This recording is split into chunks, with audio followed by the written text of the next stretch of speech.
I'm Leanne Harris, CEO for Keller Williams Portland Central. And on today, on Getting to Know Your Realtor, we have Stephanie Sherman. Hi, Stephanie. How are you today? Hi, I'm great. Good. So I have had the pleasure of knowing you for the last 3 years, right when you first got into real estate. And we have one of my most favorite memories in my life. And I love to kind of let people know how I know you guys as I go into this. But we actually saw Hamilton in New York City on Broadway, and I didn't even know what Hamilton was. You drugged me into this cult. The next thing I knew, I was in love with it. I'm listening to the soundtrack every day in my car, and we've had an amazing friendship over the last couple of years. I think what a lot of people want to know about the guests that are coming on my show is, why did you choose real estate? What got you into it? And you know, you're a New York City girl. I got New York right behind me. And why come to Portland? Why sell real estate? What tell us your journey.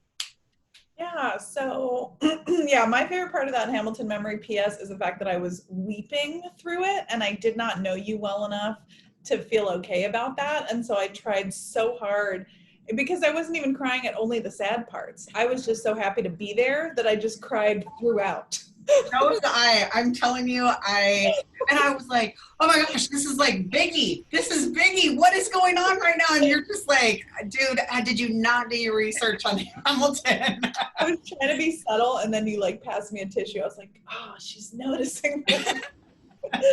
Turns out I'm highly emotional as well, so I appreciated it. So yeah, I moved to Portland to be a midwife, right? So I was living in New York, moved to Portland to go to midwifery school by way of a work exchange on a farm in Hawaii. So I was sitting in Hawaii, building compost bins on a permaculture farm, waiting to hear if I got into this Portland midwifery school. Came here, became a midwife.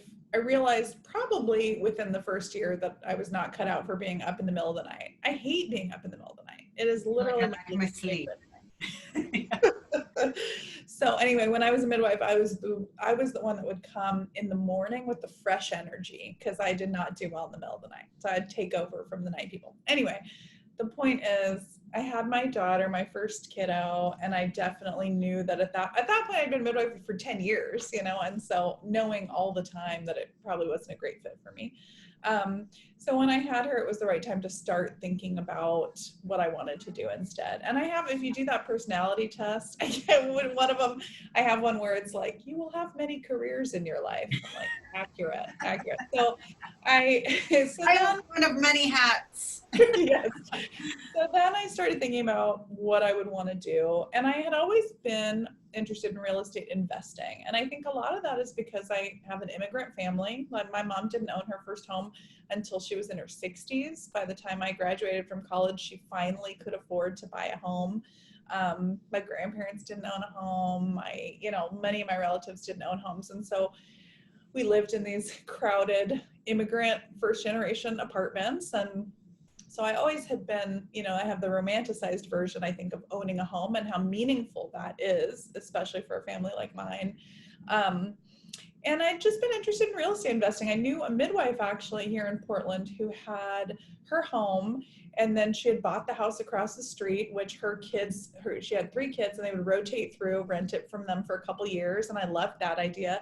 She also had a house in Manzanita that she owned with 3 other friends, and they did kind of their own little timeshare, and she had a Mount Hood cabin. So I just loved that idea of having that as wealth building and also as retirement planning, having these properties that potentially someone could help me then retire. But I made no money, right? So being a midwife, as a home birth midwife, there's no way I could have a property. I just barely could afford the home that I was in that my mom had helped me buy. So I started thinking about that, looking online at websites like Bigger Pockets that focus on real estate investing. I love them. And just thinking about what job I could do. And I was looking at I had tons of student loan debt, like so many of us do. And so I would Google jobs that make money, but you don't need more school. Like that. And just trying to figure out what I wanted to do next. That's awesome. I had never been income driven, right? I'd always really followed my heart and my gut. And so it's never been something I focused on. So I was really trying to think, what would I like to do that would potentially have enough little bit of side income that I could buy an investment property one day. And then somehow it just kind of went. A lot Yeah. of people might kind of think like, oh, I mean, look, this podcast was downloaded in France. We've had quite a few countries that actually are downloading my podcast now, which I just hope that they're from Paris and that I can go visit them someday, but whatever. Okay, so what a lot of people might think, especially when they hear Oregon, is that you are, kind of a tree hugger granola because you were like a midwife and this, that, and the other. But the thing that I think is really important for the audience to understand about Steph Sherman is that she's ultra uber glamorous undercover. Well, I am from LA and then I lived in New York. So I'm definitely on that spectrum here where I'm. I think you try to hide it though, and I just want to let it out of the bag. Fair enough. So I love that the audience is getting to know that you want your investment properties, but I could see your investment properties being in kind of like glamorous places, like on the beach in LA, and you know what I mean? Like, so that is part of you. For sure. You dream big and I like it. All right, keep going. Yeah. So then, as I researched it, real estate started to make sense. I thought, well, if I'm going to be a real estate investor, then why not become a real estate agent, get to know the market really, really well, and have a career that kind of fits in with those long-term goals. I also, I love people. I'm really relationship focused. And so one of the things I liked so much and love so much about real estate and make it work for me, hopefully as a career for now, because, they said I'll have many, but the thing I like so much about it is that it's not transactional, right? I get to know people. And while I'm not attending their births, I am going into homes with them. I'm still going into their homes. I'm getting to know their families and their relationships. And that just feeds me. That's what I need. I couldn't be a cashier at the grocery store and just see you once and never again. I need the kind of repeat. I want to know what their little bickering is in that couple. I want to know what their kids like and what they're excited about for the house. So that is what really got me into it, and what will keep me there is that I need that people connection, and I want to kind of get under the surface. Part of the best thing about being a home birth midwife is going into people's houses, and so here I still get to do that and get to be involved in this really intimate, important part of their lives, and not just in this quick kind of transaction. Yeah, for sure. I had a couple questions about what you just said, but I know that the audience wants to get on to the piece of your 3 nuggets that you would leave the audience. What do you want people to know out there, or things that they could learn from? Well, one thing I think is really important that I didn't know before being an agent is that, and I hate to always go back to midwifery, but I do.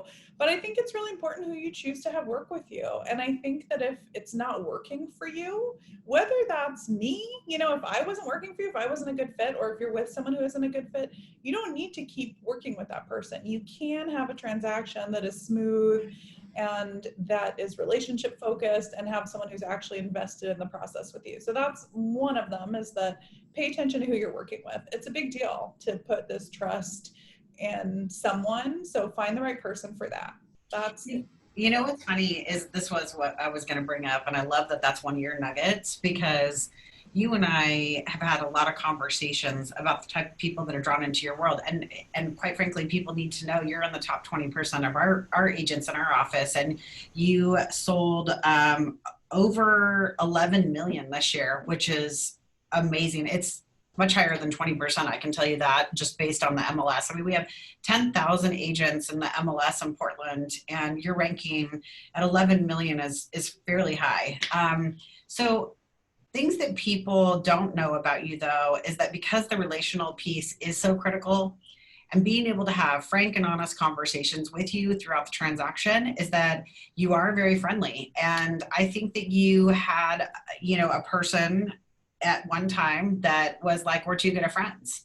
And what would you say to the people that are out there about the friendly aspect? Because I know that that is a pushback with people sometimes. They're like, "Oh, I don't want my friend to get upset with me during a transaction." And I know you better than that. Like, you are such a straight shooter. You are so accommodating, and at the same time, you lead that transaction and leave that friendship to the side. But what would you say to the listeners out there that say, "Gosh, I don't want to deal with a realtor that I'm friends with"? Well, I'd say one of two things. Like, first of all, when I was a midwife, I didn't love being a midwife for my friends. I think that that is really intense, right? And sometimes scary things happen, and you might not want that attached to your friendship. But I think real estate is something where friends can work together. I think that it's important to have someone who's invested in your family and cares about the outcome and isn't trying to get their own paycheck. And that's not a thing that they're after. Right. So, number one, I think that this is the kind of business where being a friend can actually benefit you, right? I think, but number two, what I do say to my friends, I do have a couple friends who are like, I don't want you to know our finances, and this is Right. too intimate. And you know what? That's totally valid. What I ask of those friends is, please let me connect you with an awesome agent, Right. because there are so many people who, and it's not even bad about them. There are agents who are having a rough year, or something's happening in their personal life, or maybe they get 2 kids in quarantine, or you never know what happens to people. And so, and also there are some people who are transactional and who aren't invested. And so, I don't need my friends to work with me, but I do need them to at least have a conversation. Let me connect them with someone amazing who I know will take great care of them and who could have that one step removed if that's something they really want. Yeah, absolutely. I think that that's the other thing is that people are afraid to say exactly that. I'm afraid for you to know my finances. I'm afraid that this will affect us. Would you please just connect me with someone else? And I don't know why people are afraid of that, because you're the best person to connect to them with someone else. So I love that you just said that. Okay, what is another nugget that people could take away from today? So another nugget, and this is going to sound so real estate agent-y, but I think it's always a good time to buy, right? I tell people my story. So my mom lent me the down payment to buy my first house in Portland. At the time in Portland, 15 years ago, you could buy a decent house that needed nothing in a decent neighborhood for $250,000, right? So that's what I bought a $250,000 house. My mom took money out of her retirement to lend me, with the idea that I would either make payments or I would pay it back when we sold it, one or the other, whichever she preferred. And then the recession hit, right? A couple of years after I bought that house, I thought about selling it. At the time, rents were so cheap in Portland.